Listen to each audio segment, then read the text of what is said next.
What if I told you the reason you feel broke every month isn't your rent, isn't inflation, and isn't even your salary? It's something you probably don't even question, something parked right outside your house. And right now it might be quietly stealing your financial future every single month without you noticing.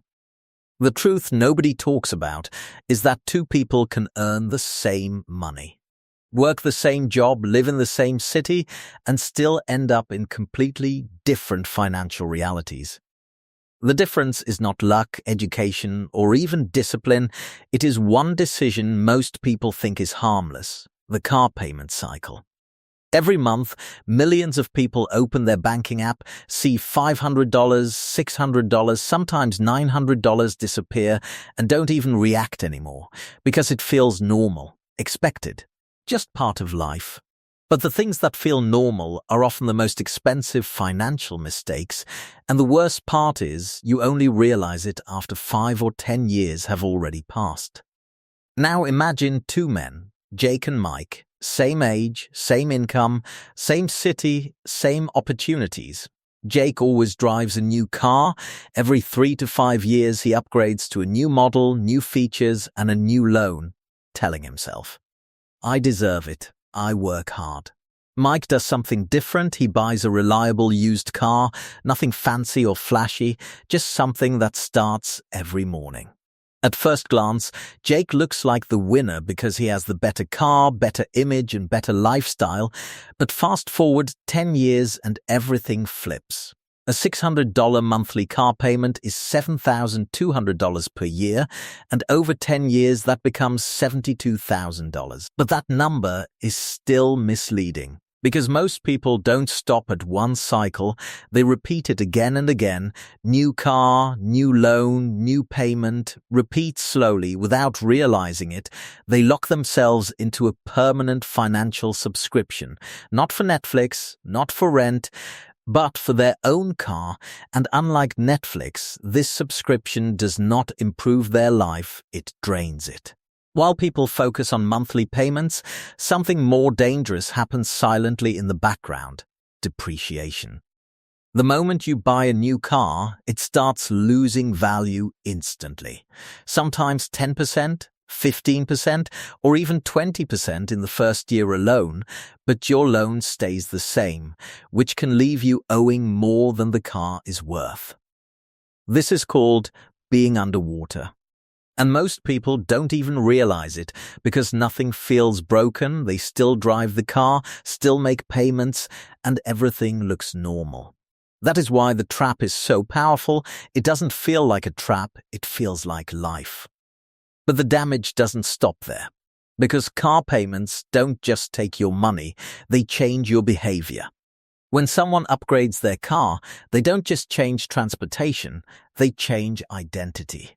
Their brain starts matching their lifestyle to the car: car, better life, better expectations.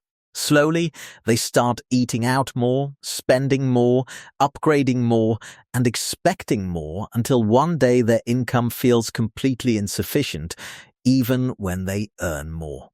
That is lifestyle inflation, and this is where most people get trapped, not only by debt, but by identity. Now ask yourself, what if that same $600 car payment was never spent at all? What if it was invested instead for 10 years? Money doesn't just disappear when you spend it, it disappears from your future. Every payment is not just an expense, it is a lost opportunity. And opportunity compounds slowly, quietly, but powerfully. Most people ask, can I afford the payment? But the real question is, what is this payment stopping me from becoming? Financial freedom is not about income, it is about what you keep, not what you earn.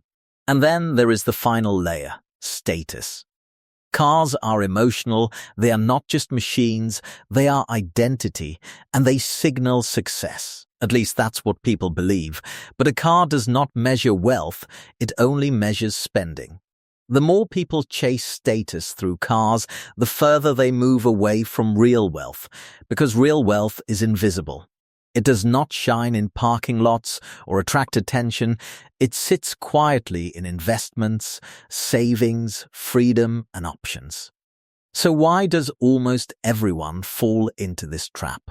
Not because people are careless, but because the system is designed that way. Low monthly payments, long loan terms, constant advertising, and social pressure all make debt feel like progress. When something feels normal, you stop questioning it. And once you stop questioning it, you stop seeing the trap. The middle class does not struggle because of one big mistake.